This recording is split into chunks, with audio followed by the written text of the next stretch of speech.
यो चाहिँ हाम्रो धादिङको 3 नम्बर धादिङ बेसी पशुपति मन्दिरको जात्रा हो। आज मक्सिरको 2 गते पशुपति मन्दिरमा लागेको जात्राको भिड हो यो।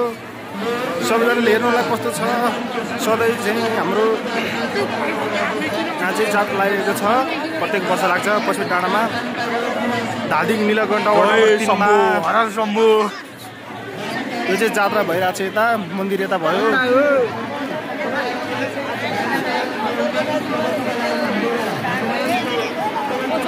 मन्दिरमा दर्शन गरेर टिका लाएर फर्किरहेको छौँ। पशुपति डाँडामा आज जात्राको दिन हामी टिका लाएर फर्किरहेका छौँ। हाम्रो ब्लग हेरेर कस्तो लाग्छ कमेन्ट गर्नु होला। ब्लग कस्तो छ हाम्रो। पशु मन्दिरमा हो हामी चाहिँ धादिङ।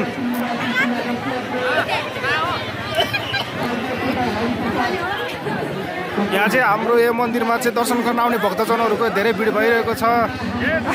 म कान्तिपुर टेलिभिजनको पत्रकार होइन सुमन कार्की युट्युब च्यानलमा हेर्न सक्नुहुन्छ हजुरले। बहिनीहरू चाहिँ हाँसिरहनु भएको छ। फर्किरहेका छौँ है सबैजनालाई।